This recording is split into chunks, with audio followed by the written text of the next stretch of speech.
Yes, but not until probably whenever Steve sends it out. Like I have to work with it. I have to change its format and then upload it to YouTube, and then I get a link and I can send it to people, but I don't have everybody's address, so Steve has to do that part.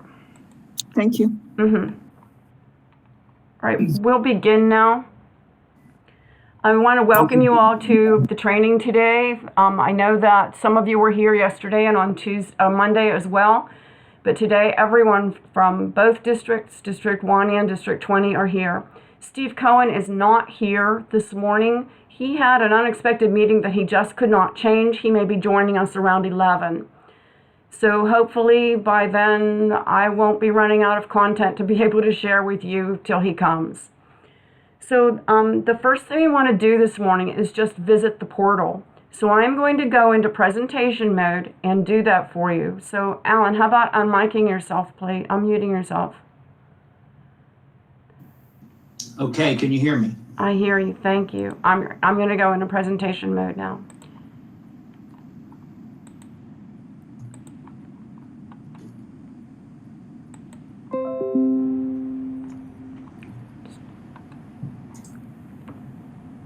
Can you see my portal, Alan? Yes, I can. Okay, thank you, because that means everyone else can see it too. This is what I see when I go to my portal. I may have a few more items across the red bar on the middle of the page because of my position in the organization. The reason we're coming out here today is because I want to show you where part of the training materials are that are required for you for certification.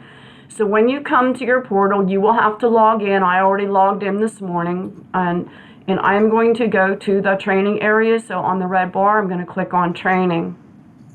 If you don't know how to get to the portal, I can give you a link for it when we're done. So I will click on training, and you can immediately see that I've completed 5 sessions. It says I have 4 more to do. A couple of them aren't required, but that's okay.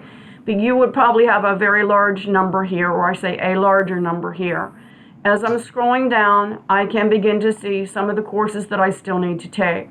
At the right, I can see some of the courses that I already did take. So this year, in addition to the Security and Technology, Essentials of Security, Essentials of Technology, and Policy and Procedures, everyone will also be taking a reimbursements course. If you need to okay reimbursements for other people, like a local coordinator, like a district coordinator, then you will take reimbursements for leaders. If you are not in a position where you have to be okaying reimbursements for others, then you take reimbursements for volunteers. The other course that is added for everyone to take this year is, see if I can find it, in the content library, on the black bar, content library. And it's about the service model that is going to be used at your site. So it may be different for everybody. Maybe you're using more than one service model. Whatever service models you're using at your site, you need to take this course in here. Like I'm going to take the drop-off model one. Maybe your site is not having anybody visit at all. I don't know. Maybe you're doing a one-visit scan. Whatever models are being offered at your site is a course that you need to take. I will be sending out a list of all the course titles that everyone needs to take. So if you didn't write them down, that's fine, and you know, not a big deal at all. All right, let's see, like after you've finished all the courses that you know are required for you to take, then you want to come back and click on Achievements. Achievements will show you a nice list of all the courses you've taken, and it even has the courses that you took in 2020, if you took them last year too. You can see the dates on the right. So you will need to send a copy of this list of completed courses to the person that is going to be satisfying your volunteer agreement with their signature. The easiest way to do this is to right-click and copy everything. Maybe I can do it, maybe I can't today. It's a left click, sorry. You just left click and copy everything. You can see it's highlighted. After it's highlighted, then I can right click on it to grab everything. And then I should put it on a Word document, PDF document, maybe Google Docs, wherever you can save it, attach it to an email, and send it off to the person that is going to be putting their signature onto your volunteer agreement. All right, any questions yet, Alan? You can type questions into the chat bar. I do not see any questions. All right, if anybody has any questions, you can type them into the chat bar, please.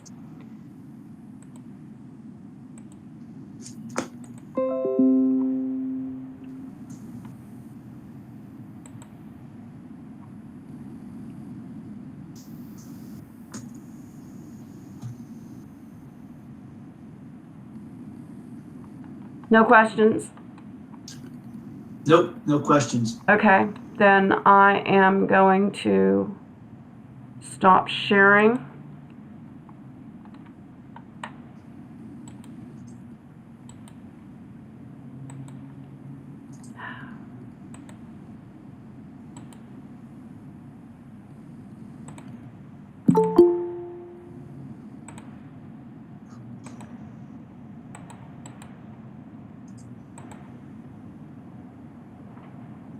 And here is a link for you to go to your portal at your convenience, not right now. Maybe you want to open a tab, maybe you want to click on the link, which will open another tab at the top of your computer, and maybe come and explore that later, though. You might want to grab that link now.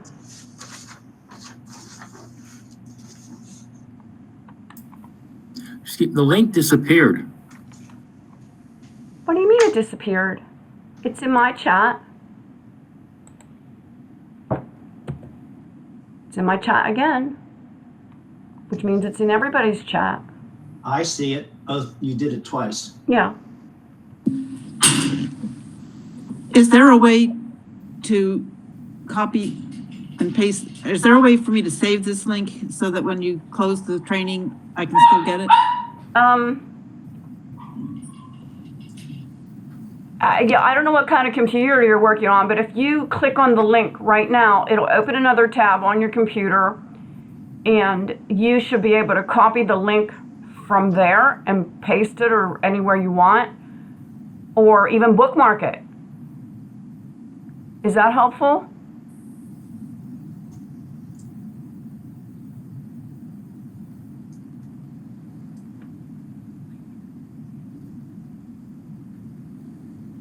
All right, I'm going to move forward now because I see there are no other questions. The next presentation I have for you is about screening and interviewing taxpayers. This is a required presentation. I know you're going to find it boring because we do it every year, but it is a required presentation. So for everybody, and that's why we say this is required training, and that's just part of it. So I am going to go into presentation mode again, and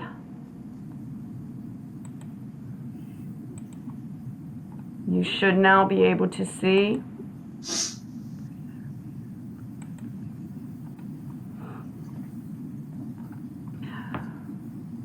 You see it now, Alan? Yes. Thank you. I see it. Okay, screening and interviewing.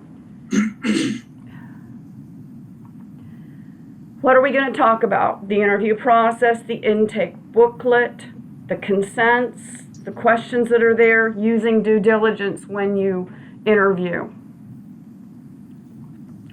Why do we interview? Well, first off, we need to put the taxpayers at ease, build a rapport with them, because this is a team when we work with them. We need to be asking open-ended questions, not just yes or no's. This is a team.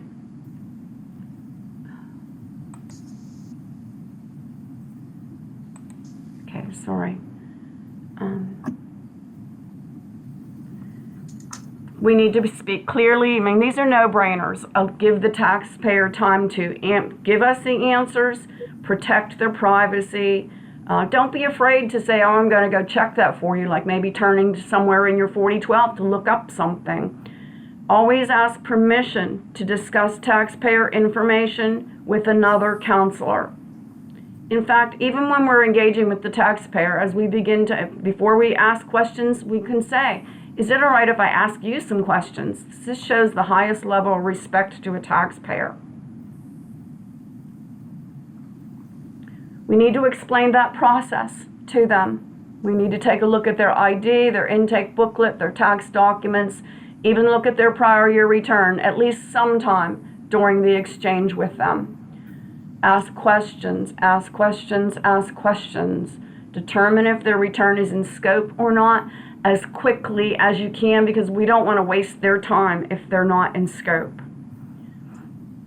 And we want to get the tax data entered into the computer and tell them that it will be reviewed by a second counselor, and explain the reviewer will also be asking questions.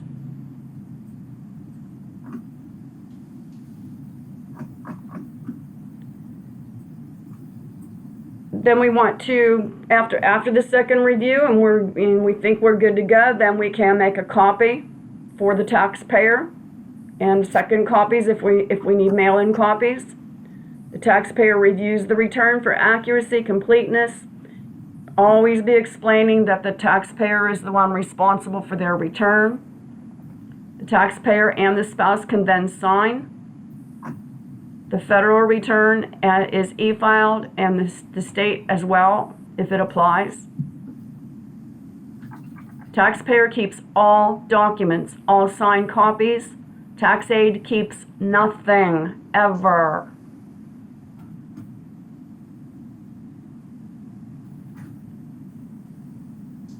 So what does this process look like when it starts? We need to confirm the identity of the taxpayers with some sort of a, obviously the driver's license is the best thing to do. Maybe a Social Security card, maybe the Social Security statement, whatever has their number and their same address on it is generally acceptable. If a person does not have something that is needed for identification, the LC can give approval. Excuse me, Pat? Yeah. Steve Elmore has a question. Go ahead, Steve. Okay, can you unmute yourself and just ask it, or is it in the chat bar? It's in the chat bar. Okay, go ahead. He wants to know if we'll be getting a copy of the presentation. I'm recording. Is that okay? Is this a PowerPoint presentation? It's a PowerPoint presentation. I could send the PowerPoint, or you can just catch it on the recording. I personally prefer a copy of the PowerPoint, but I understand, because you can just go through and get the parts you want or need. I understand that. Thank you. Uh-huh.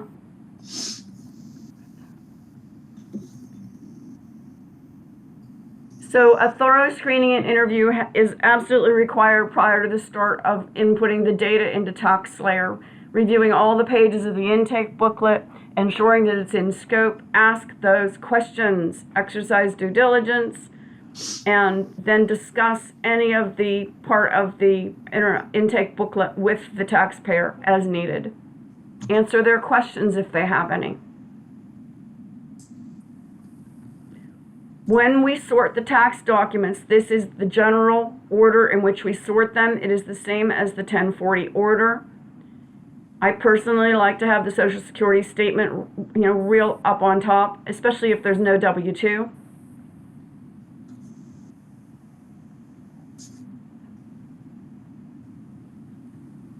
So you would confirm any needed documents and the information, especially as it's checked in the intake booklet.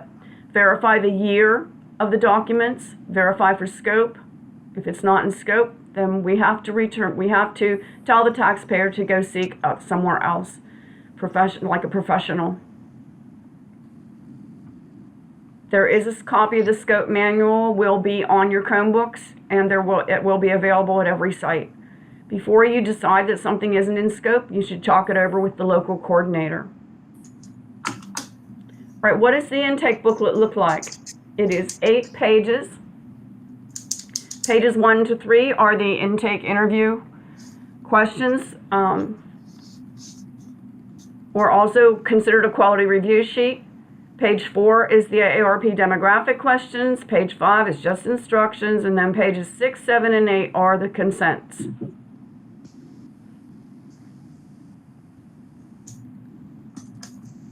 The first 3 pages are similar to prior years. I believe there's only 3 items that are different. We will be talking about those as time goes on.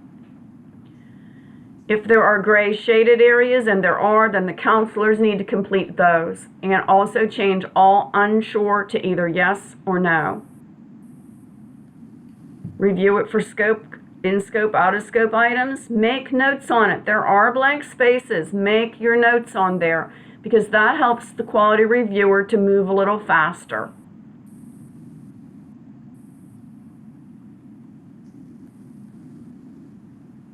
All right, so these are the different things that are on the intake booklet. There is an email space now in the basic information. It's inside TaxSlayer. Whether or not you want to enter that email address is up to you. I probably won't be entering it. The IRS does not need that information. And the questions in the gray area, just ask them. They're all straightforward when you're determining whether someone is a dependent or not. These are the other changes on page 2. Asking a taxpayer if they have retirement repayments. Asking if they had student debt forgiven.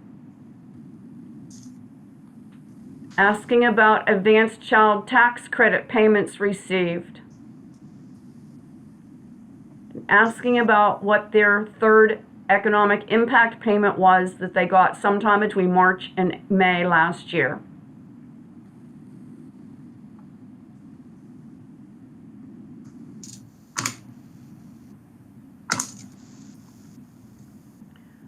So what are these consents all about? Consent number 1 is about carry forward information. Remember, all taxpayers' information will be carried forward at the site that they went to in the previous year. So if they're returning to the same site, it'll be there. If they're at a different site, it may not be there unless they sign consent number 1.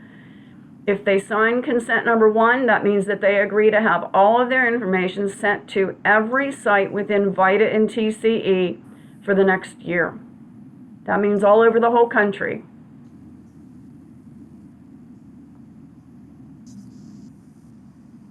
Consent number 2 is about using the information from the other questions that are in the intake booklet. AARP will use this information to, an aggregated information to apply for grants that helps to keep our program free for taxpayers. So if a taxpayer signs this, that means that they agree to have AARP Foundation use the aggregated information. And AARP Foundation does not use any personally identifiable information like name, address, social security number, or telephone number.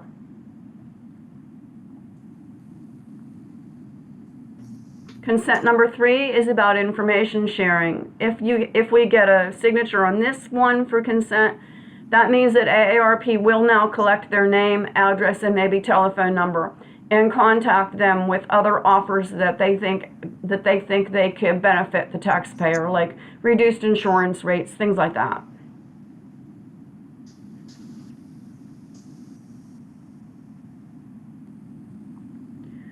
We must use due diligence during the interview process. Ask sufficient and thorough questions.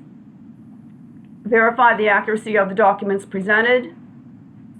If a taxpayer tells us something and doesn't have it in writing, we need to use our discretion at whether we accept it or not.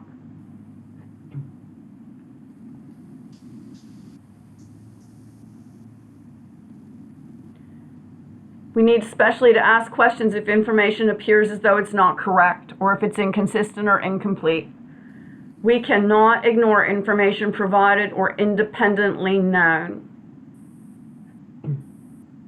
I'll give you a case in point. A few years back, I was doing the return of a taxpayer who had some Pennsylvania Power and Light stock. And I had had some personally myself, and there had been a spin-off stock on it. And it also had a small dividend with it. And so I asked this taxpayer, I said, oh, I see you have Pennsylvania Power and Light. I do too. I said, did you get a dividend from the spinoff that they gave for everybody? And because he didn't have any documentation about it. And he said, oh yeah, we did. So we had to trace it down and trace down the amount that he had, and we got it all taken care of. But because I had independently known some information, I helped that taxpayer have a better return. We must not knowingly prepare false returns.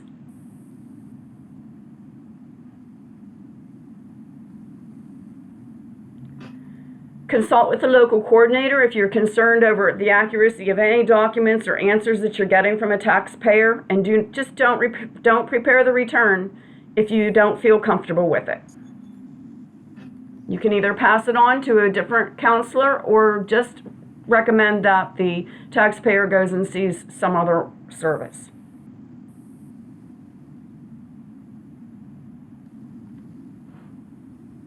We can rely in good faith on information from the taxpayer without requiring documentation. Like, let's say that they are going to be eligible to get the $300 or $600 charitable contribution, but they don't have anything in writing. It's okay if they just tell us that they had it.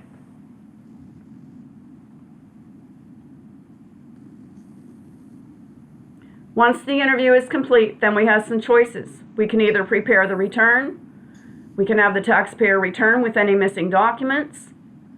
We can refer that taxpayer to a different counselor, or we can advise the taxpayer that the return is out of scope.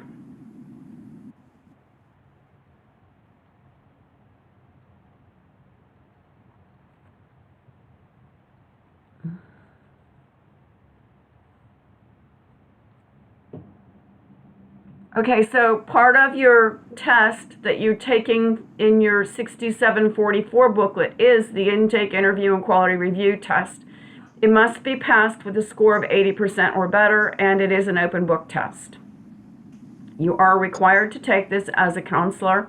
Even client facilitators are also required to take this. And so intake, interview, the information that we just went over, is part of that.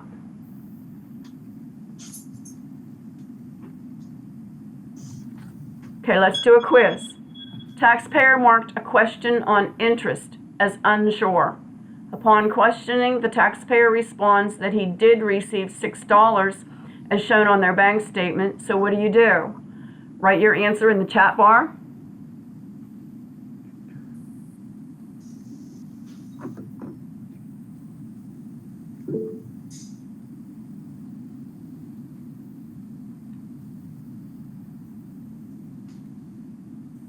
Ed answered $6. Steve answered $6. Jack said less than 10, don't worry about it. Jan said 6. Ann said enter it as interest. JC said change answer to yes, include $6. Good job, guys. And write the $6 right on the intake form. Good job. Okay, so change the answer to yes and record the $6 on the intake booklet to alert the quality reviewer about this interest. We cannot ignore this. It probably isn't going to make a bit of difference to the bottom line of taxes that they owe, but we still cannot ignore it because we know about it. Okay, quiz number 2. Taxpayer says he is self-employed, but the only documentation is some poorly handwritten notes, and his answers during interview are inconsistent and evasive. So what do? Write your answer in the chat bar.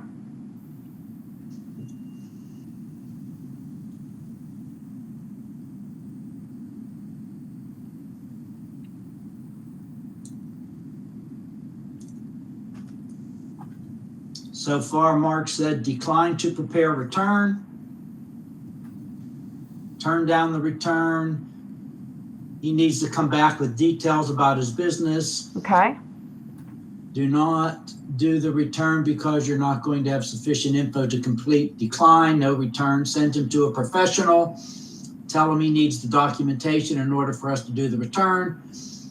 Okay, Ask good. taxpayer to go back home and look for more docs of expenses, reconstruct it. Okay, So, yeah, there you go. thank you. All right, so you can discuss the situation with your local coordinator. You do not have to prepare the return if you're uncomfortable. But that idea of, working with the taxpayer and saying, can you come back again a second time with some documentation is going to be also an equally good thing to do. Quiz 3. Taxpayer does not have a photo ID with them, but you know them personally, so what should you do? Write your answer in the chat bar. Do the return. Okay. I would do it, allow it, do the return, accept and do the return, get permission from LC to do the return. Okay, good job. You really should talk to your local coordinator, even though you know this person personally. Chances are the local coordinator might know them personally as well. The other rule of thumb that I sometimes use when there's like insufficient is like, did you have these prepared by us or even at our site in a prior year? And we'll know that as soon as they walk in the door because of the envelope they bring in with them. If they prepared with us in a previous year, chances are it's probably them. Quiz number 4. Taxpayer does not have Social Security cards for 2 dependents, but they did bring a copy of last year's return that was completed by a professional preparer. Now what do? Put your answer in the chat bar.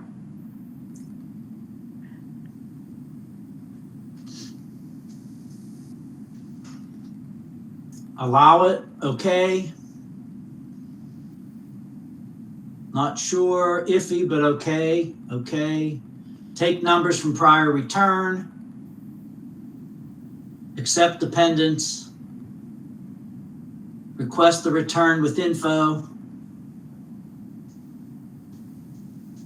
Okay, If that's they all. have prior accepted return, use those Social Security numbers, get okay from LC to do return. Right, it's about getting the LC to say this is going to be okay to use last year's return for those Social Security numbers.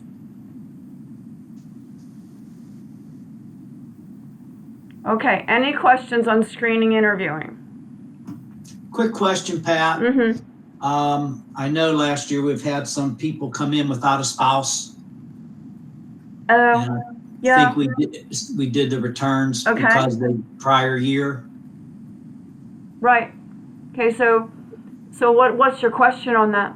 Well, if it's a new client without a spouse and they're still married, filing jointly, do we ask them to come back, bring the spouse with them?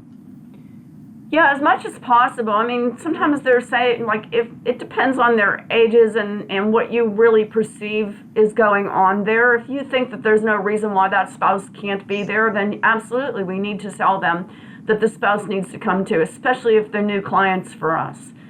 If they, if this happened in a previous year and you know that the spouse is ill and just can't make it to the site, I mean, like, it happens. But our preference is to have all taxpayers who are named, like taxpayer and spouse, on the forms to be present. The dependents don't necessarily have to be present though, but the taxpayer and spouse should be. And the more we press that, the more we're gonna get adherence to that. When I worked in Butler, which was like only 2-3 years ago, I was working in Butler instead of here in Pittsburgh, and it's like we almost never had somebody not coming with their spouse. But here, that happened a lot last year, and I'm like, this is because a prior local coordinator maybe allowed the taxpayers to get away with that. I don't know. But the more we pressure them, the better adherence we'll get on that. Do you think that's true? Could very well be. Okay. Don't all, if you're doing a joint, I think it's the law that both spouses have to sign it. So what do you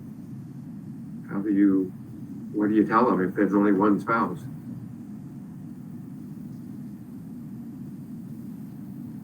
Don't repeat this anywhere, but I'll tell you what we do at my site. We use a magic pen, Okay. but it's rare. I mean, we wouldn't even use a magic pen even one time on each meeting day. It's rare. Maybe once every 2 or 3 weeks, and we're meeting twice a week. So, never having seen this, so if both spouses are there, what do they sign? I mean, They signed the 8879, which is permission for us to file electronically, that's all. It's like authorizing us to do the electronic filing. so when they're both not there, you just accept one signature and you electronically submit it. I'm just asking, not judging. No, we get both signatures, but one signature is written by a magic pen, that's all. Okay. Yeah. Does anybody else want to chime in to tell how they do it at their own site? Yeah, this is Alan Baum. I'm the local coordinator in Squirrel Hill. What I do when a spouse is not present, usually because of illness or incapacity, I call the spouse. They're invariably at home. I ask if it's okay for the spouse that's present to represent them, and if it's okay for the present spouse to sign for them on the form. And invariably, the missing spouse agrees to that, and it's a pleasant conversation, and we go on from there. I like that, Alan. I think I will start doing that at my own site. Thank you very much for sharing that. That's great. I like that too. Okay, thank you. There is 2 questions. Well, one question is, what is the magic pen? And you could elaborate on that when you want to. The other one was, Scott said, how does the taxpayer learn of all these requirements on what to bring and who to bring prior to the interview? So if they're repeat clients, they know what the drill is. If they're a first-time client, then we sometimes do have to work with them more on what is needed, and maybe they have to come back a second time. But obviously even though they're a first-time client with us, it's probably not the first time for them to be doing their taxes. So that means they went somewhere else last year, and so therefore they know pretty much what documents to bring. And so we just explain to them what our procedure is and go from there. Does that make sense? I believe in the past, when they called for an appointment, they were told by the person who answered the phone what to bring. So there is some clue given. Now, I understand this year we haven't lined up our phone answering situation. And I think last year during the pandemic, we sent them an email, hopefully with not too much information on it, telling them what to bring. So they have some clue. Right, and as I said, it's not their first year to ever do taxes. I am Leslie, and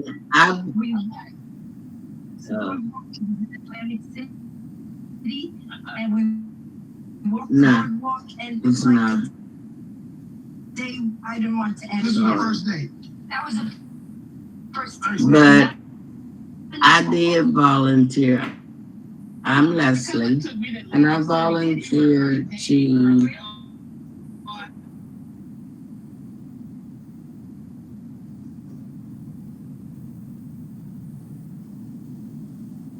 Okay, all right, this presentation is concluded. The next presentation I am going to do is on quality review. So let me stop sharing.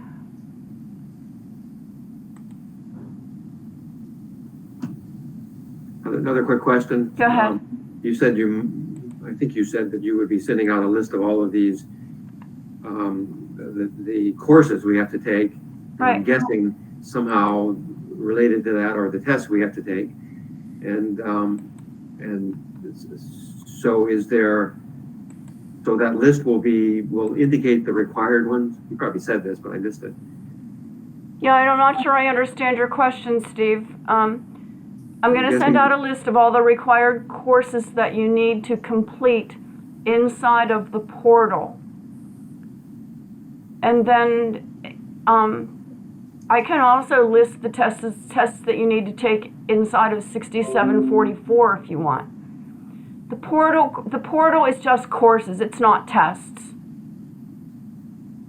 Okay, okay, I think that answers it. I just needed some kind of list of the required courses in order for us to participate. Right. Required courses and tests for us to participate as a volunteer. Right. I'll get them to you. And they're like no-brainers. If you have the time to sit through them, then you have the course mastered. They're really simple, but they're just requirements, that's all. All right, any other questions? Stephen, here, Stephen Cohen sent me an email with all of the requirements that we have to do and the dates that they're due.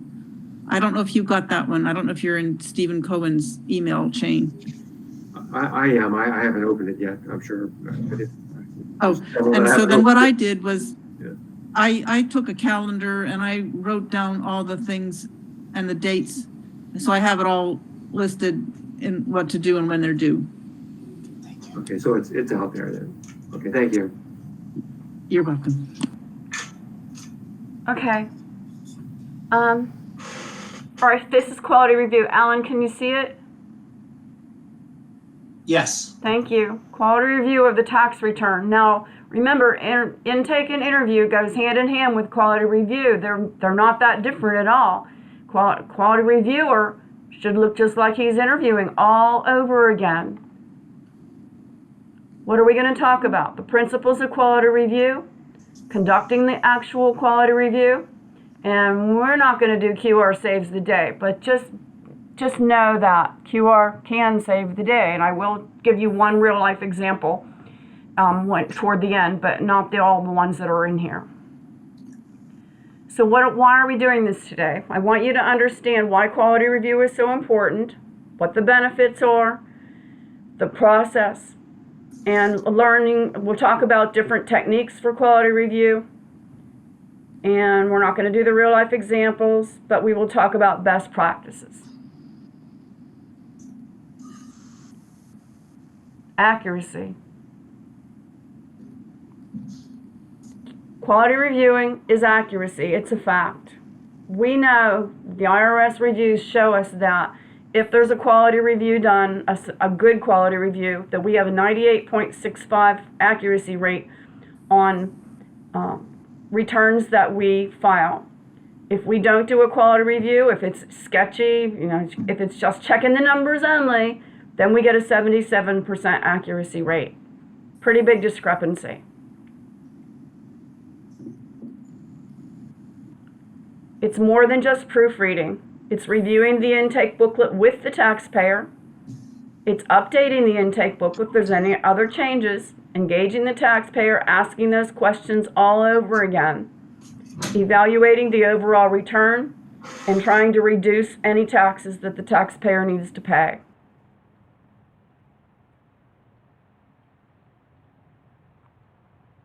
The methods may differ from site to site, but the rules are the same everywhere. All returns must receive a quality review by a second independent certified counselor. Quality review must be completed with the taxpayers present. Although we know this is COVID, so that doesn't always happen. And quality review takes place after the return is prepared, before the return is printed, and before the taxpayer signs. Let me say that again. Quality review takes place after the return is prepared, before the return is printed, and before the taxpayer signs.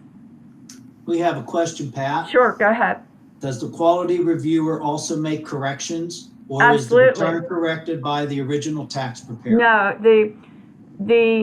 unless there's some huge discrepancy or question about something, there would be no reason for the return to go back to the original preparer. The quality reviewer makes all the changes that are necessary. We had one more question right when you started this presentation, and it kind of relates to the tax preparers training. Jack wanted to know, what about the tax returns we need to do in the workbook? Will you be covering that at some point? Absolutely. Yeah, I don't think that that's on the agenda for today, but definitely by tomorrow. Okay? Yes, that's All right. it. Yeah, we'll go over all of that. All right, what are the different methods for quality review?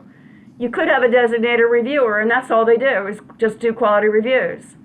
And hopefully you would have at least, well, I don't want to say at least as many, but you would have maybe one less quality reviewer than you have preparers, because a quality reviewer generally can review a little bit faster than the original counselor can.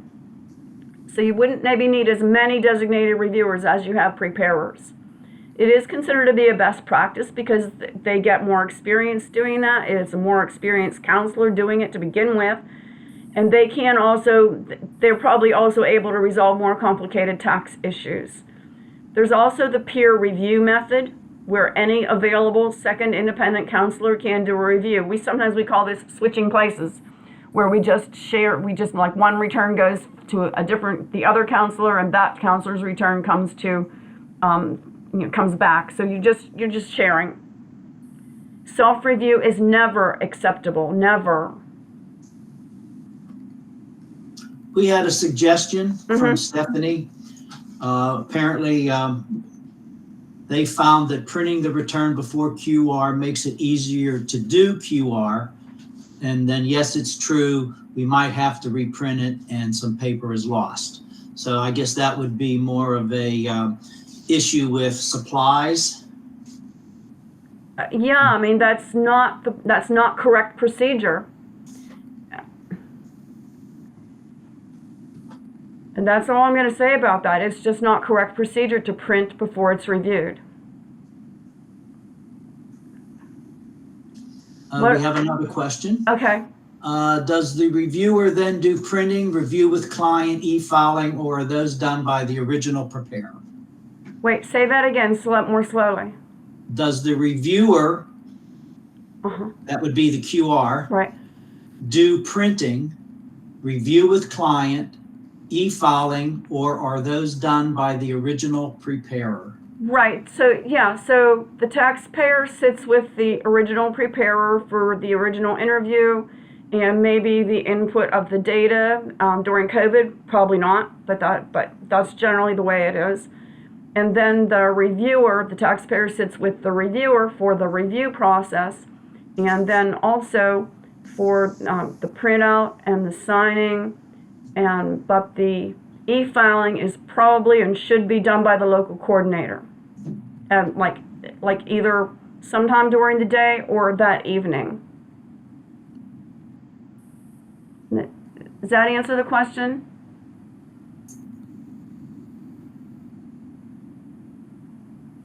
That was Joseph that asked that question. Okay. All right. So I think you're saying then the local each individual counselor will not be e-filing. That's right. That's right. Okay. So what are the benefits of a quality review for the taxpayer? It could possibly prevent notices from the IRS. It could improve the calculation of correct tax, avoiding paying back money with interest and penalty. It might help them receive all the credits and deductions they're entitled to and increase the confidence in our service to them. Joseph has a comment. Okay. I like to tell clients their return has been e-filed before they leave. Every site does it differently. I do know that Steve Cohen says that LCs should be the ones doing the e-filing. That's all I know.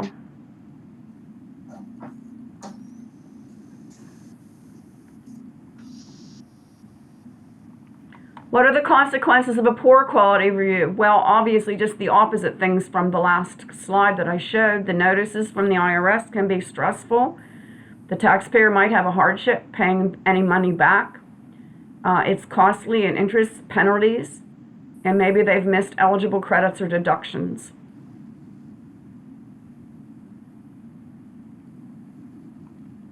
What are the benefits for the counselor? Well, it reduces the anxiety knowing that another counselor has your back.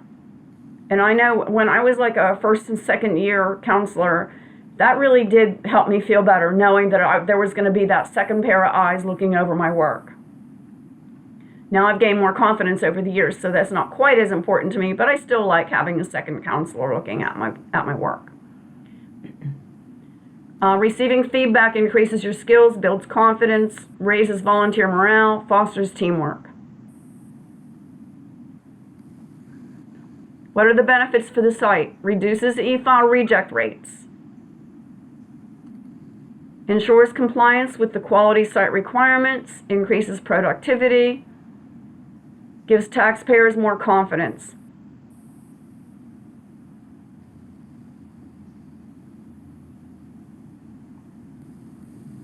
Where would you go if you wanted other quality review resources? You can go to the portal and find gold standards of quality review.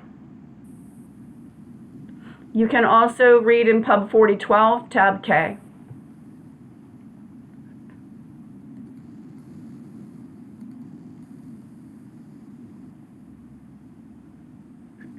The quality review process, what does that look like? What does the quality reviewer do? He must verify that all issues are in scope. It must be verified that the preparer and the reviewer are certified to complete the tax return for the tax year. And all required entries in the intake booklet were completed and marked yes or no.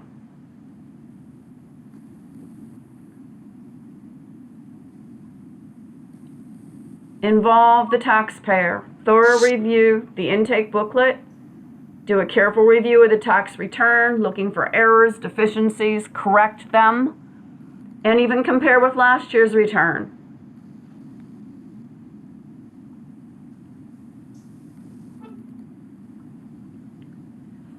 Review any issues that came up during the preparation. Ask the taxpayer if they have any other income, which is always a question that the preparer should be asking as well. What other income can you tell me about? Ask the taxpayer if they have any questions. Make sure the taxpayer understands that they're the ones responsible for their return, that it's only as accurate as the information they share with us. Reviewing the intake booklet. Parts 1 and 2, confirm the most advantageous and correct filing status. Check that the dependents are really dependents, like qualifying children or relatives. And that the gray section answers are completed.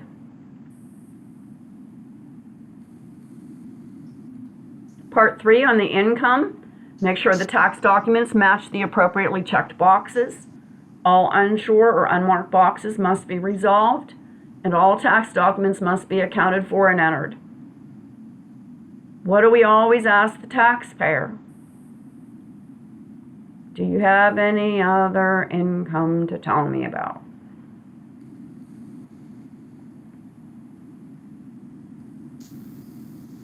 In the expenses area, only qualifying expenses get entered on the return.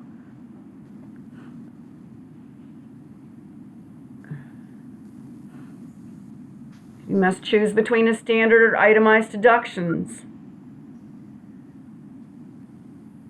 Look to make sure that all available credits are applied to reduce the total tax. Make sure the credits make sense.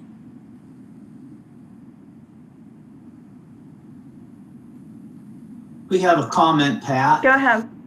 From Steve Elmore. So this process sounds like the QR person may often have more interaction with the taxpayer than with the original tax preparer, right? Only if it's questionable by the quality reviewer about what the preparer did. And it's really rare. I'd say on any given month during tax season that I don't see that many changes by a quality reviewer. Definitely more in the afternoon. We all get tired, and I know that I make more changes in afternoon quality reviews than in morning ones. May I speak? Yeah, go ahead. not having seen this, I don't know how it's normally done, but it seems like the process is the tax preparer eventually, after the original intake interview process has taken place, we meet the taxpayer, we collect a little bit of information, they go away, we do the taxes, we then give it to the QR person, they review it, make changes, then the taxpayer comes back in and deals with who? With the quality reviewer. Okay, which is why I said it sounds like the quality reviewer has more interaction with the taxpayer than does the tax preparer, who actually might know it better. It may sound that way, but I don't think that's true. It may just sound that way. Okay. You know, I think partly, Steve, it might sound that way to you because we put a lot of emphasis on quality review during training. What happens in actuality isn't always the same, but that's why we keep pressing in at the importance of good quality review. I will tell you, one time I was observing at a site that was not my own site, and I watched a reviewer pick up this was the review, the start of the review, picked up the tax documents and checked the numbers in the computer. That was it. They didn't even touch the intake interview form. The taxpayer just sat there. It was just a review of the numbers, and I was like, that was, in my opinion, that was not an appropriate quality review. And so we keep on pressing in what is a good quality review so that we can get higher accuracy. Does that make sense? It makes sense. It's just. I mean, I understand. There's no question about the importance of the quality review. It's as a, again, not having seen this as a tax preparer, part of the joy in doing this is interacting with the taxpayer. Right. And since because of COVID they can't be right there with you, the taxpayer comes back in and you don't really see him again. And after you put the intellectual thought into preparing the taxes, now you can't discuss it with him and say, hey, I found this for you and I did that for you. It's the quality reviewer that sort of gets that joy rather than the tax preparer. Yes and no. I hear what you're saying, but May I speak? please. I'm Stephanie. Last year, due to COVID, a lot of the tax preparers did the taxes from without the taxpayer present. Mm-hmm. And what we did was if we had a question as we were going along, we didn't know the answer, we called the taxpayer. Mm-hmm. And then, and if we didn't get a message, or if they didn't answer, sometimes people are afraid to answer the phone, we always left a message so they would know who was calling and a phone number so they could call back. And they all called back and they were grateful that somebody was doing their taxes. And so that's from the taxpayer's point of view.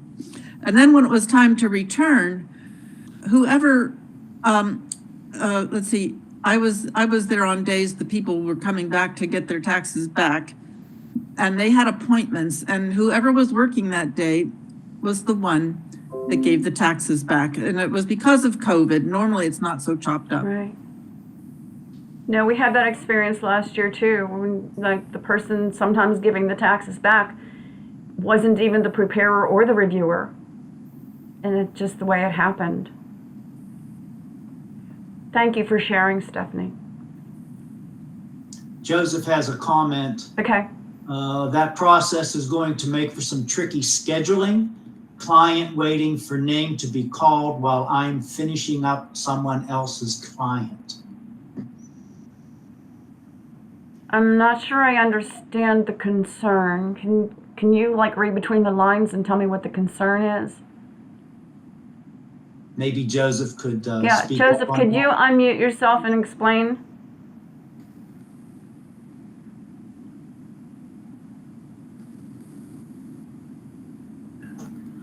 Sorry, took me a second to figure out how to unmute myself. Sorry.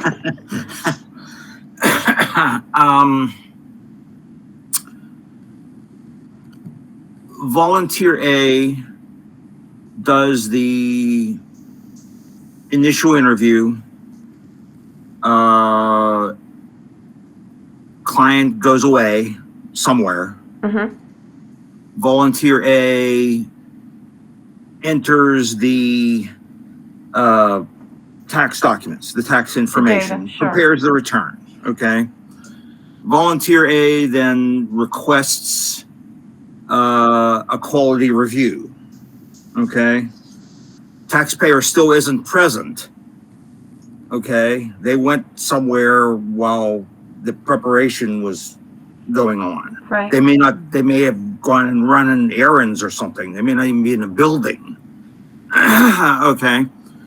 Quality reviewer can't start their work until the client is present. Client comes back. What do volunteers do in the meantime? Start somebody else's return? So this is the COVID year, and I'm gonna tell you how we handled it last year which will be the same as what we do this year too. It's like, we had the reviewer go ahead and do the review using the intake interview sheet and whatever tax documents that the taxpayer had presented. And if there were questions, then we traced down the taxpayer. It might have taken a few extra minutes to do it. I mean, we had their phone number and we would call them if we needed to, or holler out the door, because sometimes they'd be out in their cars. A couple of pages back, your PowerPoint said that the client must be present That's for right. the quality review. I know, but that would be considered under totally normal circumstances, which we all know that this is not going to be a normal year. So we do the best we can and have the taxpayer present whenever possible. And if that means we just get them on the phone to ask questions as the reviewer just needs more information from the taxpayer, then we do it that way. You can tell yourself that the taxpayer is present on the phone. Right, that's right. As a temporary, Yeah. Okay. Right. Okay. Are you? I guess we'll see how it plays out in practice. There you go. There you go. For us last year, it wasn't that big of a problem. Like when we were getting ready to prepare the taxes after the interview, we told the taxpayer that they just needed to step away while we were inputting the data. And some of them stayed in the room. Some of them went out to their cars. I don't think anyone left our grounds because we told them it wouldn't be more than 30 minutes for inputting the data. And we generally kept to that too. Okay, I thought the procedures were going to be client is obviously sitting across from the table from you during the initial interview, and then they go to a waiting room, go out in the hall, go to their car, run an errand or whatever they want to do while the preparation takes place. I mean, they're not going to be sitting across the table as in pre-COVID years, are they? That's right. That's right. Okay. Okay. Stephen W. has a rather lengthy comment. Okay. Maybe Stephen could unmute and reiterate what he wrote in chat.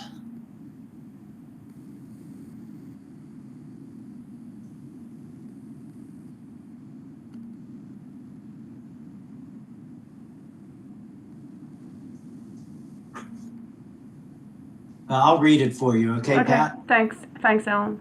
With this new process where the taxpayer is sent away during preparation, I can clearly see where the preparer is going to have to bring the taxpayer back in to discuss issues that come up during preparation.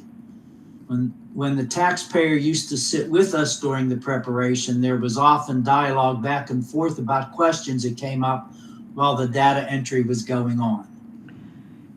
So that means now that we have to be more effective at interviewing. And we also have an extra sheet of intake information that we're collecting on the side. It just means we have to be better interviewers. You know, it is what it is, and it takes some practice. And yeah, we have that taxpayer's phone number, so we can always call them if we do have questions.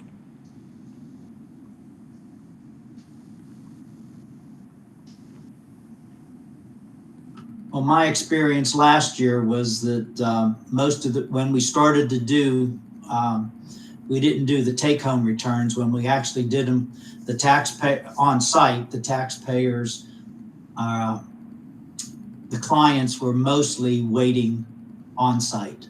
Right.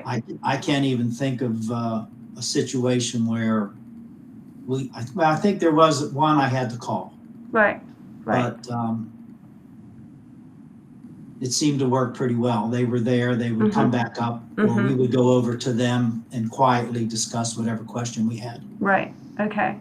Thanks, Alan. Okay, I'm going to move forward now because we're just about that point where we need to be taking a break. We need to do part 5 of their intake booklet as a review. Also, confirming whatever events that are there, paying attention to estimated tax payments, checking for capital loss carryover. I don't know how you handle that at your sites. At my site, wherever I've worked over the last 13 years, if there's a capital loss carryover, we always write it on the front of the taxpayer's previous year envelope so that when they bring it to us, that's like a screaming message that we need to pay attention to. We need to pay attention to anything that's infrequently seen item or maybe sometimes going out of scope. Look for Form 1095A and also pay attention to those new questions, the economic impact payment and the advanced child tax credit questions that were added in Part 5.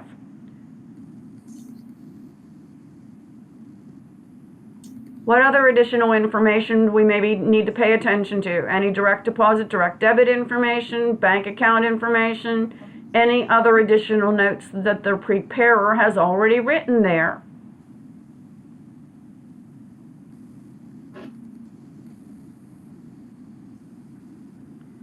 Maybe we want to put some notes in the tax layer. Maybe the preparer already did, and so we need to go and review those notes. And these might be some different reasons for notes.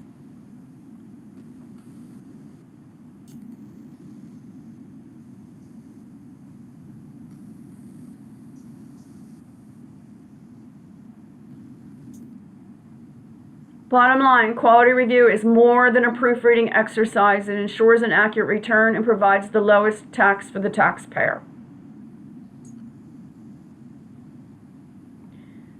I will just share one situation I had last year with a client. I was the reviewer, and when the mother came in, she had dependents, and the one girl was college age and she had a job, and so she wanted, it was just a small job, she wanted to be her own taxpayer. And I was like, as I did the review, I determined that her education credits that she was entitled to would be of greater benefit on her mother's return if she included her as a dependent there, which she was eligible to, than if she had used these credits on her own return. And so I actually helped that taxpayer save, get more refund by just, noting that on the quality review that we could do it differently, and it helped her. And so, that's just one example of the importance of a quality review.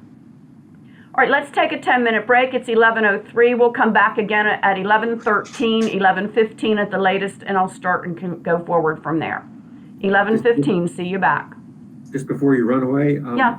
I saw on a previous slide that the taxpayer can select their refund to go to their bank, but it's probably on this intake sheet. How do we, but I don't see it, how do we capture their routing and account number? We generally write it, during COVID, we've been writing that information right on the intake sheet during the interview. Prior to COVID, when the taxpayer was there all the time, We would just hold their checkbook in our hand and input the information at the time. Okay, so what becomes of these these paper intake sheets? They go home with the taxpayer. We keep Okay. nothing. Okay. Yeah. So how do you, I'm sorry to have, there's a string of these questions, but how do you, earlier, they can select to have their information stored so that it comes back to us in the local office or universally. So somewhere along the line, that question is entered associated with that taxpayer. Wait, Who say does that again. Say that. So we input the banking information into the computer. Well, no, that's a different thing. I moved on for the banking question. Okay, I'm sorry. Although, again, back to that question, we'll just have to remember because I don't see a prompt on this intake interview form where we ask them for their bank account information. Oh yeah, no, there's not, but there's a question. Do you want to have direct deposit?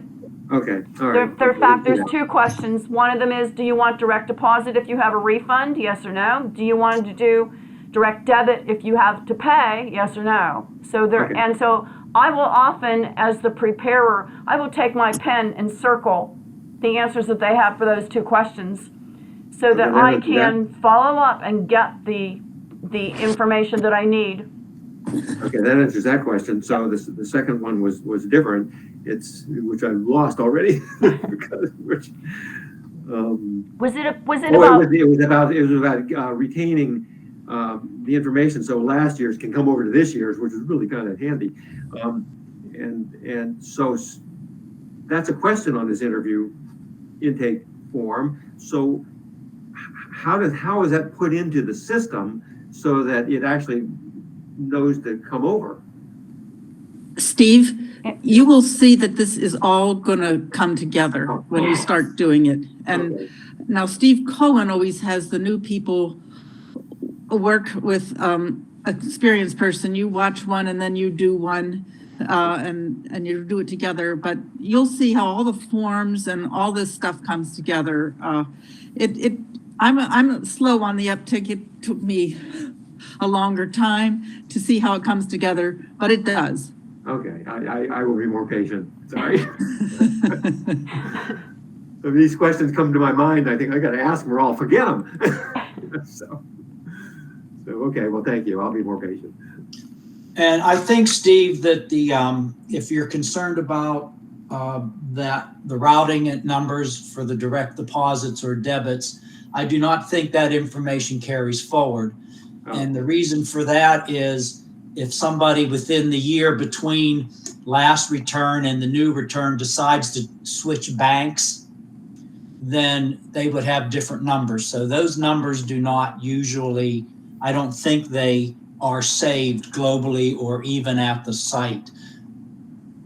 You could correct me if I'm wrong, Pat. No, you're right. You're right. No numbers carry forward, except like EINs will carry forward. And the names of the places they got the money from carries forward, but none of the amounts carry forward and none of the banking information carries forward. I did notice I know everyone wants a break, but I did notice in the example programs we were doing that when I put an EIN, sometimes it got pre-filled, so I didn't have to fill it out. And I'm wondering if that's just an artifact of the training examples we're doing, or that happens in real life, in a real return. Does TaxSlayer have a database of the companies associated with an EIN?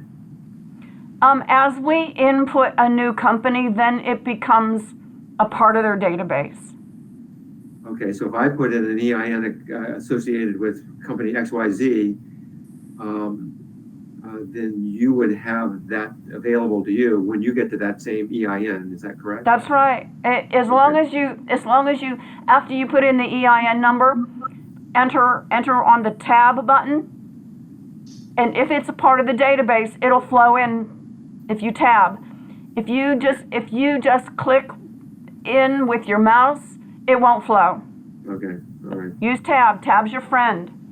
Okay, thank you. Sorry, I appreciate it. Sure. All right, I'm taking a break now. I have to go rest my eyes for a couple minutes.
All right, it's 11:15, and so I am going to go back into presentation mode again and finish the presentation that we had on quality review.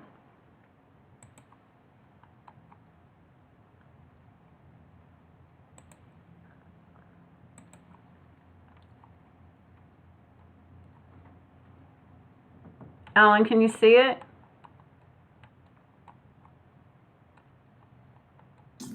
Yes, it is up, Pat. Thank you. Okay. All right, the rest of this presentation is just going to be what an actual quality review looks like. One example. The methods would be included are either reviewing the QR print set, which will help you figure out what that is if you don't know what that is, or you can retrace the preparer's steps,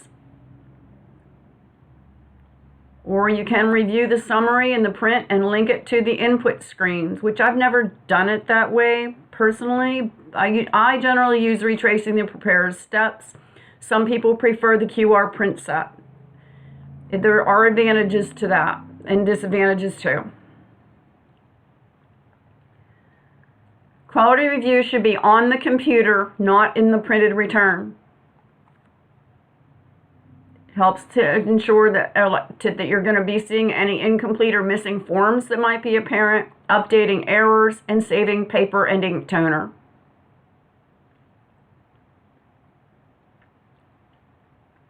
This example is typical tax return for a young married couple, 2 dependent children, ages 6 and 14, 2 W-2s, unemployment, and child care payments. This example uses 2020 forms and schedules because 2021 was not yet available when they created the review.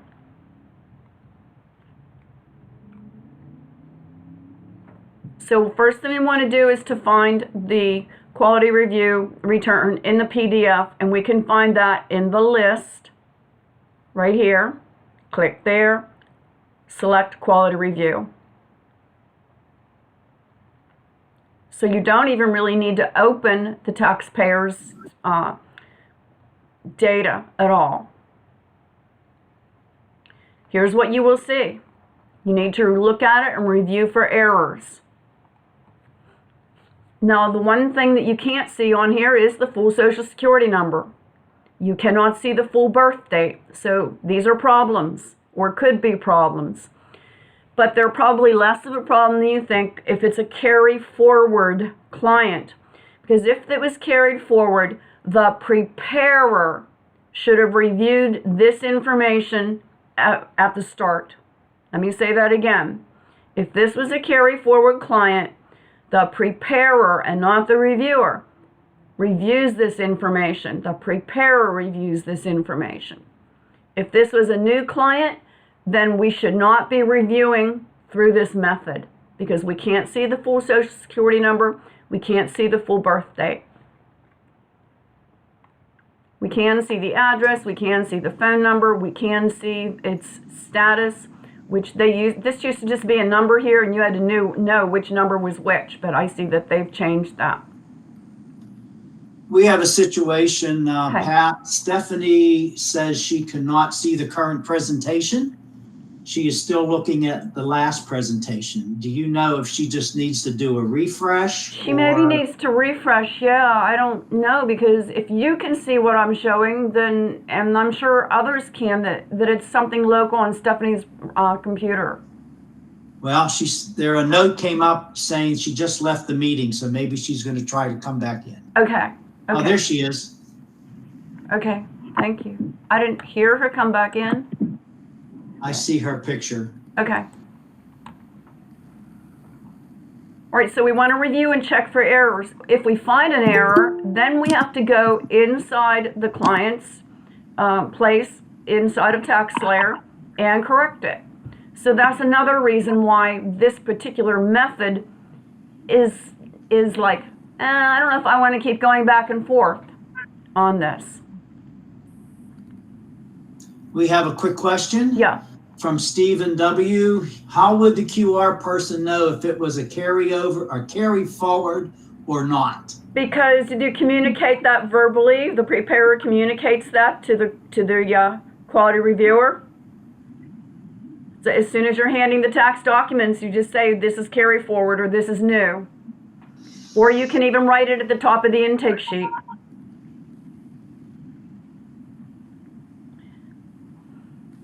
Okay, so you're going to review the intake booklet and what credits or forms might you expect to see based on everything that I told you. We're going to be looking for the child tax credit, the retirement savings credit, because one of them did have some retirements monies. We're going to be looking for the child care credit and the additional child tax credit, and even maybe an earned income credit. Child and child care credits are refundable in 2021. I believe that's new this year.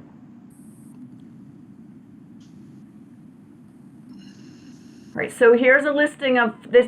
Now we're back inside of the quality review view again of the return, and this is the listing of the forms that shows there. You want to verify that the listed forms here match the documents that the taxpayer provided.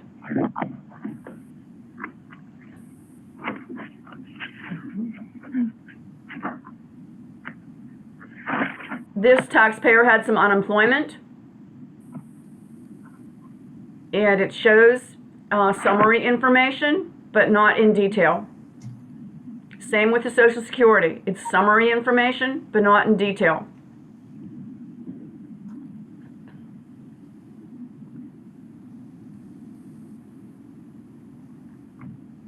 But the W-2s, they come out in detail, and it should look exactly like the W-2 you have in your hand. The address should match whatever address you entered in the computer in the basic information part. If it doesn't, then you need to change that in the computer so that what is on his W-2 matches the W-2 that you put in the computer.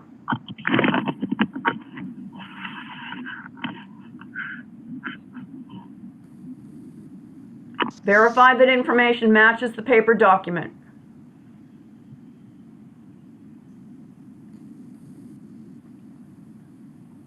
Verify the checkboxes that are on the 1040. It's married filing jointly, and what about any dependents you might have?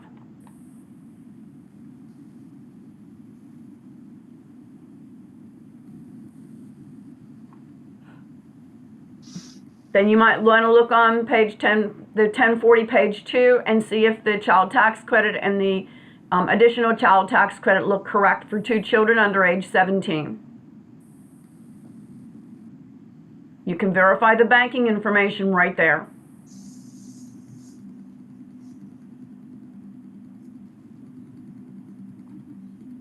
Review the schedules. The numbers keep changing on us, so we just pay attention. The unemployment is listed.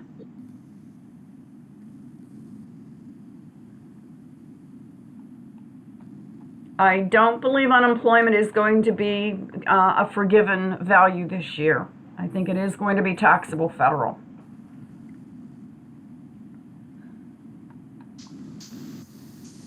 See if there's any additional taxes. This form has all zeros on it, so there's really no way that this could be lowered.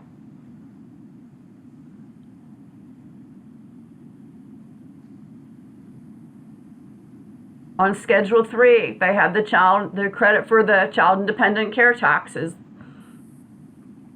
Do these non-refundable credits agree with the taxpayer documents and the situation? There was a retirement savings contribution credit as well.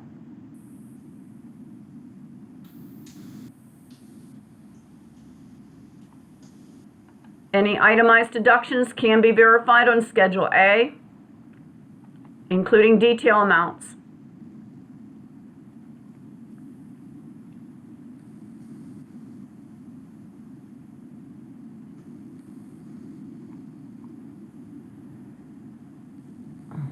This is all about the child care. This named the person or organization that gave the child care and the address and the EIN and the amounts.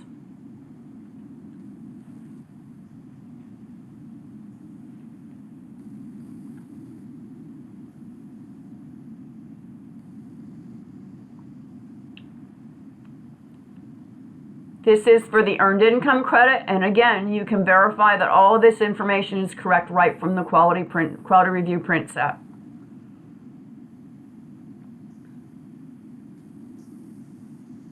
The qualified retirement savings contribution can be verified on 8880.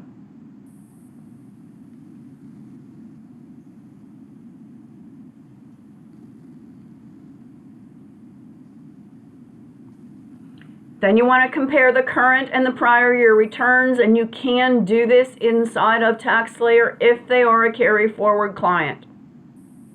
You can do it from the summary print screen, prior year comparison. I don't think this is available in Practice Lab because there's no such thing as carry forward in Practice Lab.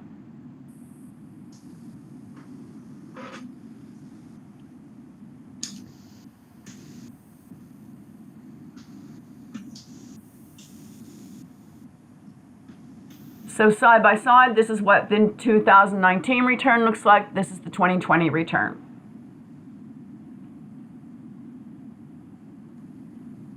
So if they had a dividend in 2019 and they didn't in 2020, you may want to be asking the question is like, you know, what happened? Did you sell that stock? Why don't you have a dividend this year?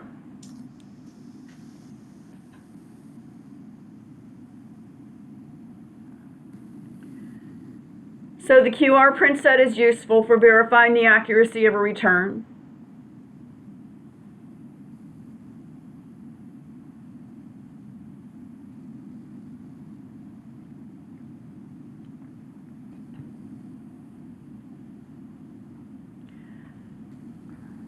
Any questions?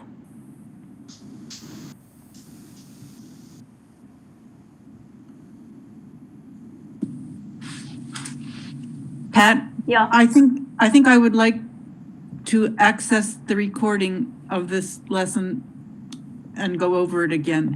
Everybody will be able to. How do we get it? I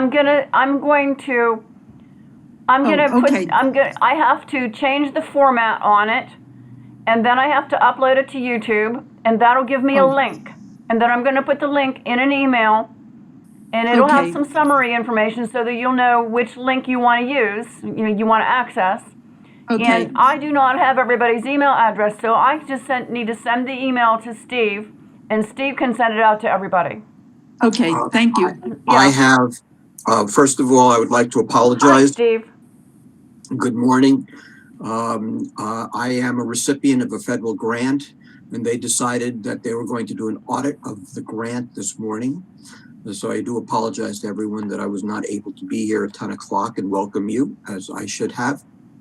But I do have everyone's email address. So I will be sending out all of the recording information as when Pat sends it to me. So figure Friday you will be getting it, because we'll probably send out both today and tomorrow at the same time. Does that make sense, Pat? Yeah, I'll talk to you more about it later. Okay. Yeah. Okay. Any question that came up earlier in either of the two presentations that I can be of assistance? I don't think so. We answered everybody's questions, I believe. Yeah. So are you prepared? Do you want to do a presentation now? Well, we had talked about doing the federal tax update now. My question to you is, that means the afternoon would be a practice, going through an actual practice?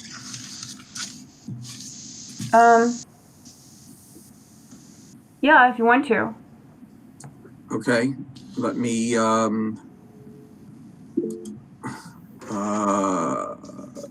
make sure I have what I'm doing here.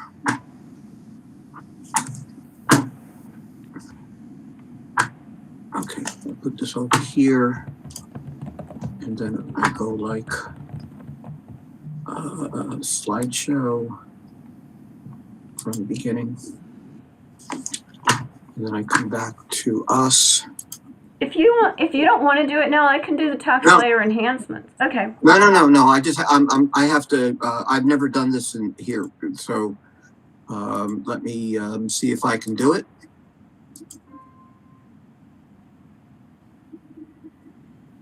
Looking good. Okay, ignore.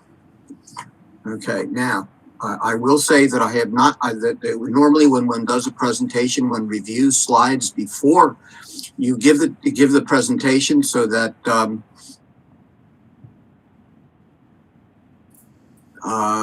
say I have not done that again. So let me just go through it. These are federal tax law changes.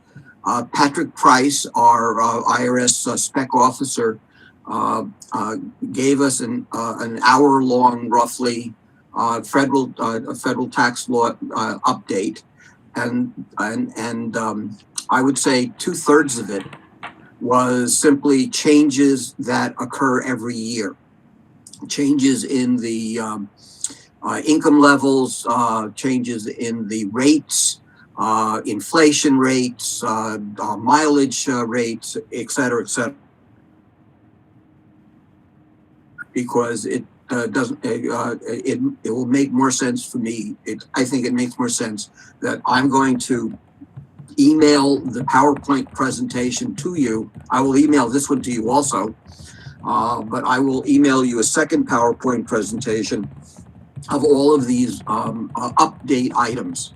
What I have done is cut his presentation down to those issues that actually represent changes from last year.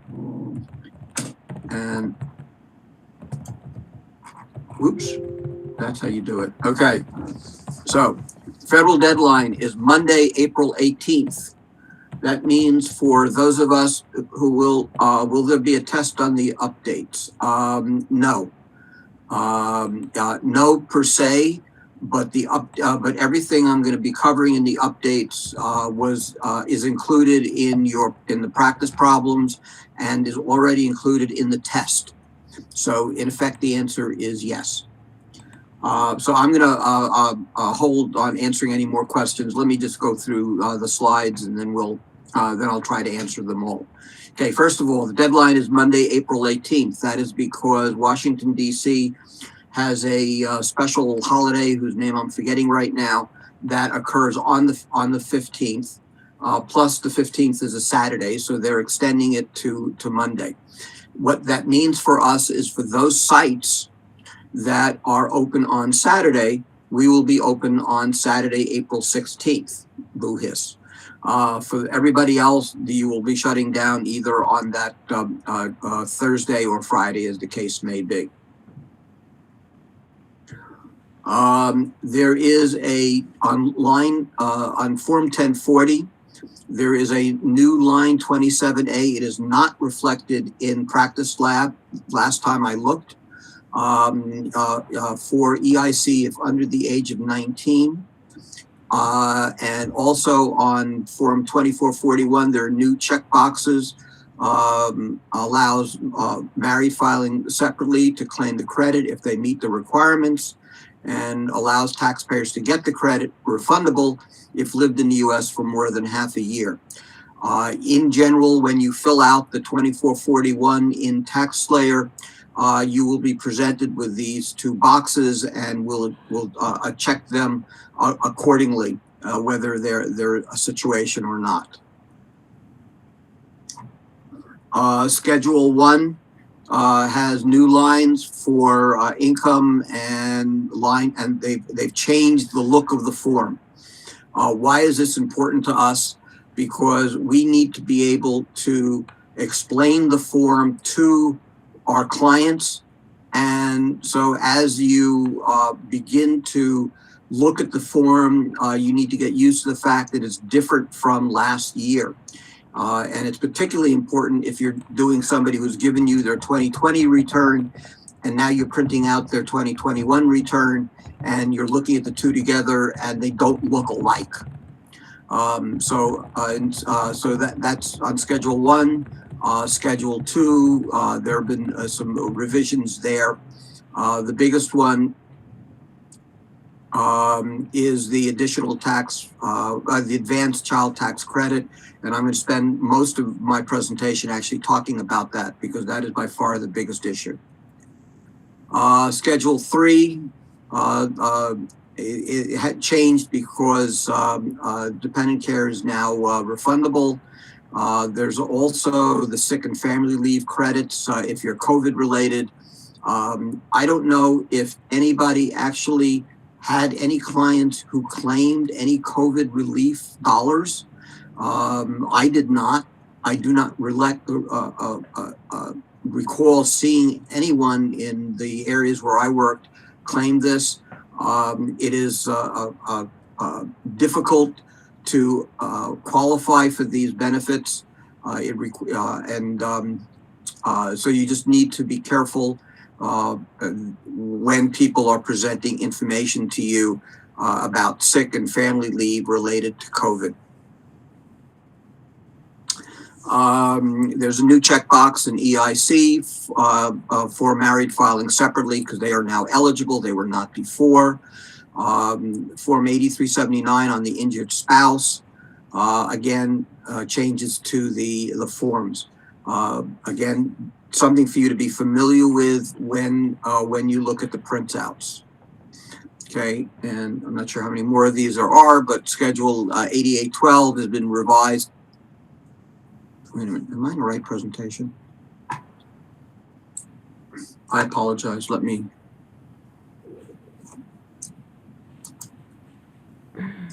I apologize, I want to make sure I'm in the right. You're okay. No, I want to make sure I am.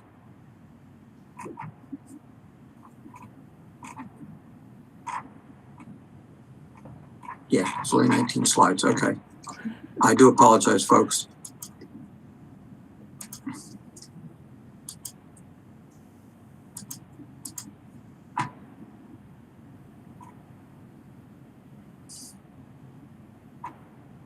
Okay, so again, new forms. There's now a form for called WP4 and a form called W4R. And that has to do with pensions and rollovers. It is expected that these forms will be in TaxSlayer. Again, when I checked a couple of weeks ago, I have not checked last week, but I did check earlier this month. They were not there at that time. It is, TaxSlayer is of course aware of this and will ensure that the forms are in the system before February 1st. Okay, the biggest change has to do with the child tax care credit. The credit has increased. It was, we should start off, 2 years ago, it was $1,000. Last year, they increased it to $2,000. It is now $3,000 for children aged 6 to 17 and $3,600 for qualifying children aged 5 or under. TaxSlayer actually will take care of that part. But it becomes relevant because of it's refundable and because there is going to be a reconciliation, which I'll talk about in a second. Another major change is children age 17 now qualify. Before, the rule was that whatever age they were on December 31st of the year is what determined whether they're eligible or not. And if they were 17 on December 31st, they were not eligible. In 2021, they are now eligible. And again, TaxSlayer handles that. For 2021, the credit is fully refundable. Before, it was only an offset against taxes owed, and you only got some of it back. There is no earned income requirement. Again, in prior years, you had to have earned income, and you could only get a child tax credit up to that earned income. This was particularly onerous for many of our clients who were low income, low earned income, and were unable to garner these credits, which means that you could have this is an example I heard in one of my presentations. You could have a homeless person who's, living on the street with 3 kids can now come in and file a tax return and get a refund based on her children, even though she has not worked a day during the year. And that's wonderful. The advanced tax, there's also this thing called the advanced child tax credit. This is for 2021 only, part of the bill passed in March. Beginning on August 15th, sorry. Beginning August 15th, the IRS sent to every parent the money that they will receive for their child tax credit. So if you're dealing with a 15-year-old, the child tax credit is $3,000. Divide that by 12, and you get $250 a year. I'm doing my math quickly, which means that each month, starting in August through December, you got $250. That is a payment against the ultimate child tax credit that is determined by the tax return. And you have to repay it if you get more than you are allowed. In effect, if for those of you who have dealt with people who are on the marketplace and earn more than 400% of what the marketplace allowed, they have to repay all of their advanced premium tax credit. This is now the same situation. If they get more than what they deserve, they will have to pay it back. There are phase outs. If you are single and married filing separately, your adjusted gross cannot exceed $75,000. You had a household 112, married filing joint 150,000. Now for I would say 90% of our clients, this phase out is not relevant, but we have quite a number of folks who do exceed some of these numbers. Again, this is something TaxSlayer is going to deal with, but it is something that you will need to understand, because the client needs to understand why they didn't get the $3,000 or why they didn't get the $3,600 that they read about in the newspaper and why they're only getting $2,000, et cetera. And again, the minimum earned income amount used to calculate the additional child tax credit is 0. They need no earned income. Oops. Okay, let's talk about the reconciliation. There are a couple of factors that could impact on what a parent received versus what they were expected to, what they're supposed to get. And there are 2 reasons that they may have gotten too much.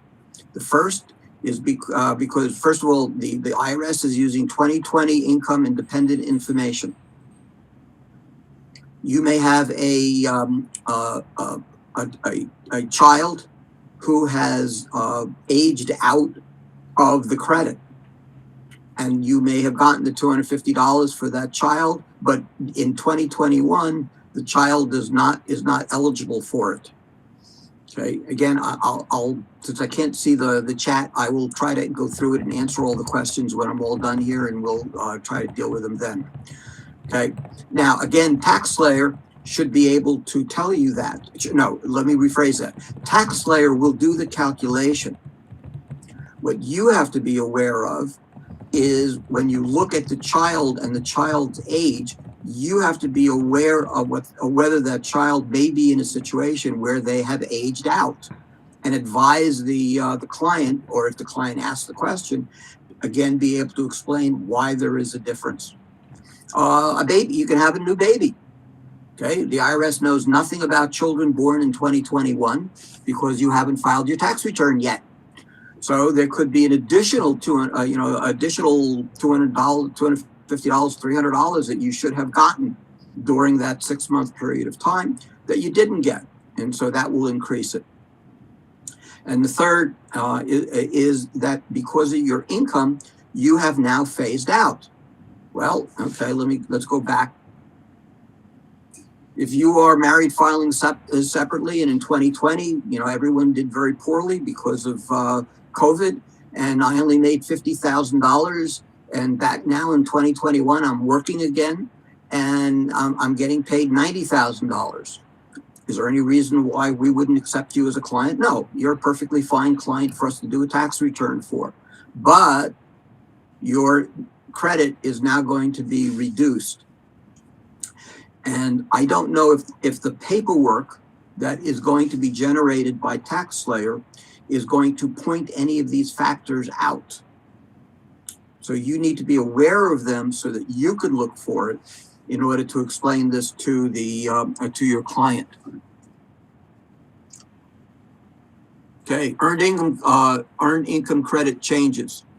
Single and married filing jointly with Social Security's numbers can now claim an EIC at the no child rate, even if they have children with ITINs. Now, I don't know about in the most of the sites here, but I have never seen an ITIN from any client who's walked in the door, except when we do foreign students. That's when I see ITINs. There may be other places where this is more relevant, but we need to be aware that if we do have somebody who comes in with an ITIN, they are now eligible. The investment income limit is now $10,000 and indexed for inflation for future years. Before it was, I think, roughly $2,000 or $3,000. And this is by far the biggest change. Married filing separately can now claim the EIC if they have a qualifying child who lived with them for more than half the year, lived apart from their spouse for the last 6 months of the year, or are legally separated and lived in different households at the end of 2021. There are a couple of examples in the problems in the workbook that actually address the situation where you have the mother or father, as the case may be, moving out in April and May of 2021, and now they're filing head of household or married filing separately, and they will now be able to get the earned income credit. Other changes, interesting changes, okay, for the EIC, taxpayers can use the 2019 earned income if it was higher than the 2021 earned income. And there is actually a question in one of the test problems in NTTC that ask about this. The issue is that you may have made more money in 2019 that you are earning in 2021. On the personal information page, when you put in the birth date and basic information about the taxpayer, one of the check boxes asks the question, do you want to use the 2019 earned income for EIC purposes? And if you say yes, it asks you how much the 2019 income was. Now, there is carryover for many of our clients, and many of our clients were here in 2019 as well as 2021. So I don't know if TaxSlayer is going to carry it forward or not. My assumption is that they will not. So we may have to ask our clients, we may have to, if they are eligible for the EIC, we do have to ask them what their income was in 2019 and whether it was higher. Because if it was, they might be due a greater EIC payment. The third economic impact payment was $1,400, double for, and that's per person, and eligible dependents. Okay, we've talked about, I think Pat has probably talked about this earlier. There is a letter going out in late January that is going to tell everybody about how much they got in their household. I heard it will not address how much the children got I don't know specifics, to be very honest at this point. There is a lookup screen on the irs.gov website where you can see whether they got it at all. Why is this important? Because most people don't remember what they got yesterday or what they had for breakfast the day before, and they sure as heck are not going to remember whether they got the $1,400 check last spring. They should, but they're not going to think about it. And they're going to waffle back and forth. And some of them are going to end up saying, because we had a lot of these situations this past year, where people would say, well, I don't remember if I got those two, so why don't you put it down that I didn't get it? Well, the IRS is going to do a check, a pure computer check to make sure that that this aspect is filled out correctly. And they will reduce your refund and or ask you for the money back if you did it improperly. So it's important that we ask them and press our clients to remember to try to remember whether they actually got the $1,400 or not. The child and dependent care credit is increased, the amount of the credit and eligible expenses, and there's a modified phase out for high earners over 125K. We do have a couple of those that walk in the door, and the credit is reduced to 20%. And the credit is now refundable. Changes to deductions. Taxpayers that don't itemize can make a cash contribution up to $300 per individual, or $600 if it's a married filing joint. There was a question about, well, where do you put this? There are two choices in TaxSlayer. You can go into itemized deductions and then choose charitable deductions.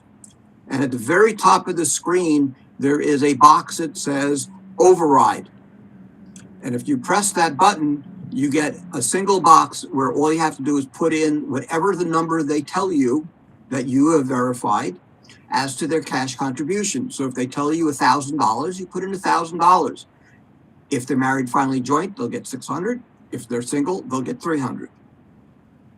If the other alternative is when you go and look at the summary print, if you click on the charitable contribution box, which is on page 1, it will automatically take you to the correct screen and you just put the number in. Oops. Sick and family leave. This is again COVID related.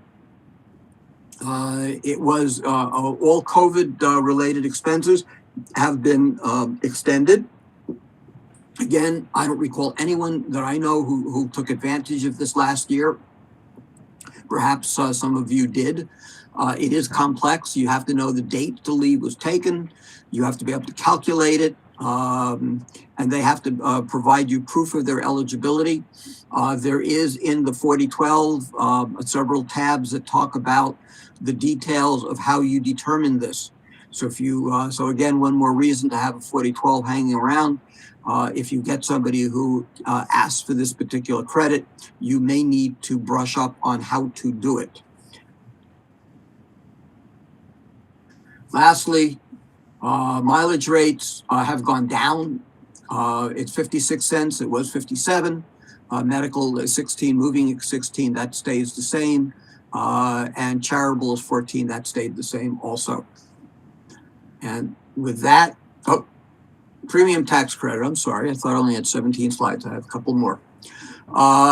If they were on the marketplace, they must have a 1095A. Taxpayers that receive or are approved to receive unemployment for any week in 2021 are considered to have household income at less than 133% of the poverty level. Now, how TaxSlayer is handling that? I looked. I did an unemployment form. There was nothing there that I could see that would that indicates that. Again, this is something I'm hoping that is going to be part of the TaxSlayer updates before February 1st. There is a repayment chart on page H19 in the 4012. Self-employment expenses, food and drink now are allowed at 100%. Okay, if you are self-employed, it was 50%. and it is now in scope. Normally, food and drink expenses refers to overnight travel for self-employed and therefore are out of scope. But because it is covered at 100% with no exceptions, it's now in scope. If they're a business and they have paycheck protection plan, if they got a PPP loan, it does not need to be entered. It does not need to be entered if it was forgiven. And people should know whether their loans have been forgiven before the end of this year, because the deadline for it was was in August of this year. So they should have a letter or something else that they can show you that says they got the loan and that it was forgiven, and therefore it does not need to be reported.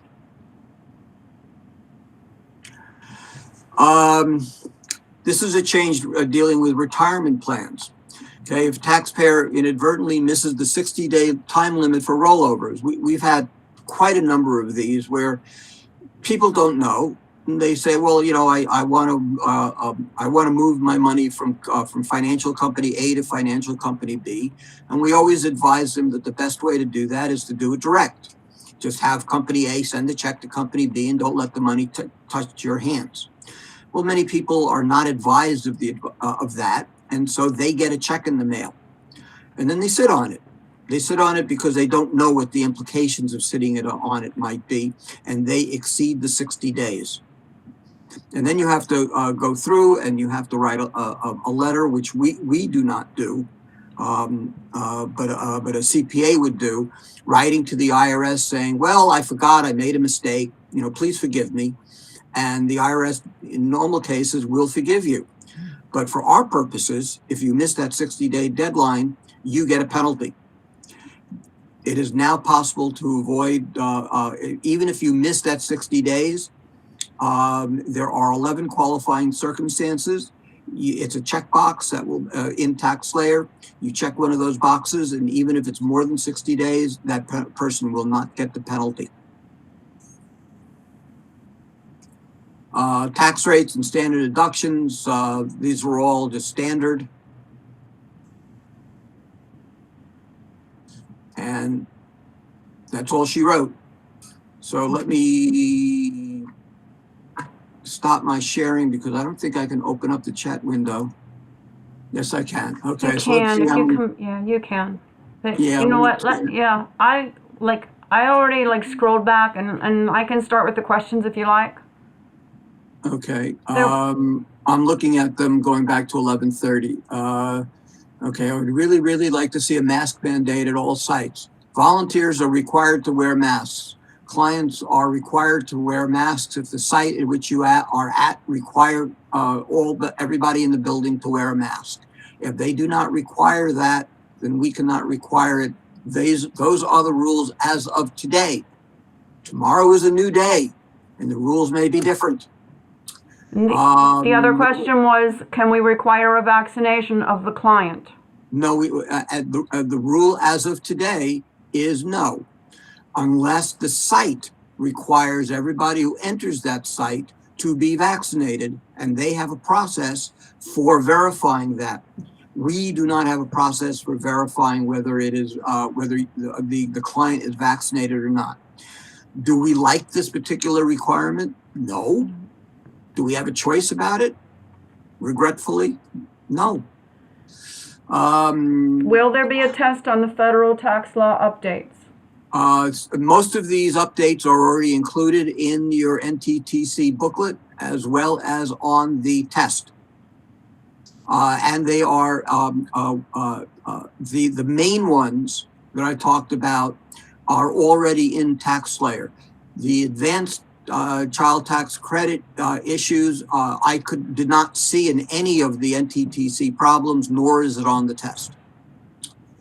How does the preparer know if the taxpayer received the advanced child tax credit or not? They are getting a letter from the IRS in January that will tell them how much they have gotten. And it's also a question on the intake form, which will stimulate discussion. Okay.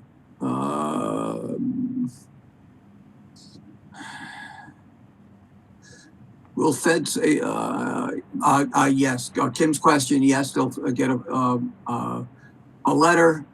And then Ed has a comment that I don't understand. Could I bring extra masks and ask the client to wear one? Yes, you may. But it's not, but we can't require it. Tell you. And it may not be a polite response. That's right. Depends upon what part of the state you're in. Excuse me, this is Joe Volpe. Excuse me for verbally interrupting, but I mean, honestly, I really think that client mask optionality is extremely unwise. New York, California, and a bunch of other states just recently implemented statewide indoor mask mandates. COVID and Delta are still running wild.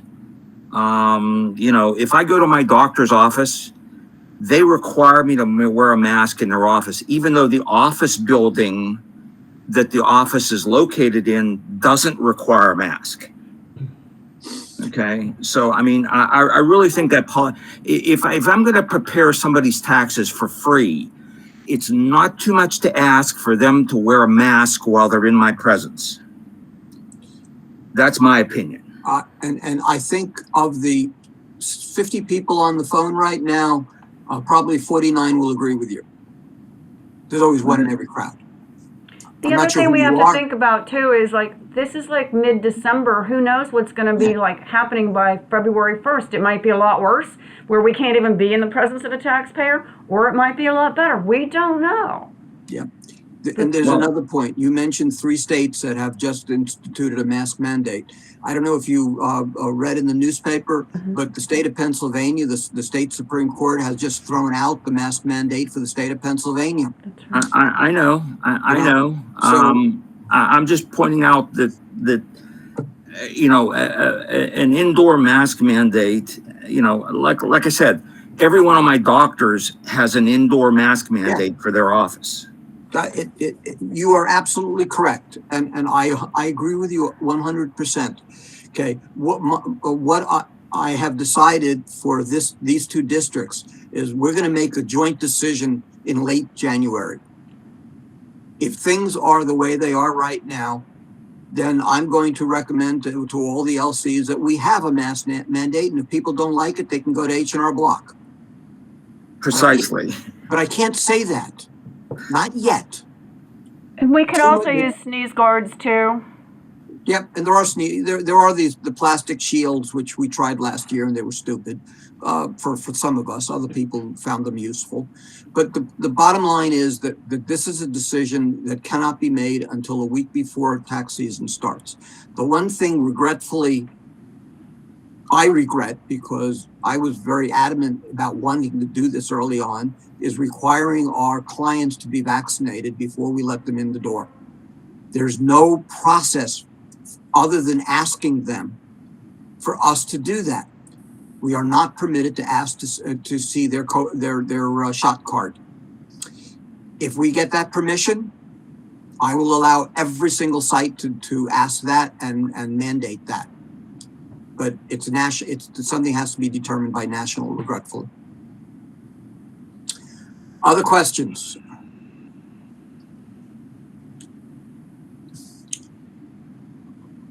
I hear none. I see none in the chat window. Anybody else have any comments or anything they would like to ask about on any other topic? Okay, it is 12:04. Pat, we're going to reconvene at 1 o'clock, and the agenda for the afternoon is? I think we're just going to do a practice exercise. It never hurts to jump in and do that. If you want to do something else, then we can. So if we're just practicing, it's up to you whether you want to come back or not. Well, but we'll see you back here tomorrow morning for sure, because we have other required training to take care of. Yep, we definitely will do tomorrow morning because we have the state update and we have the tax layer update. Those 2 should take most of the morning to do. And then in the afternoon, there'll be more practice lab testing for those people who need that who'd like that practice. Other than that, we'll see you all back at 1 o'clock. Thank you.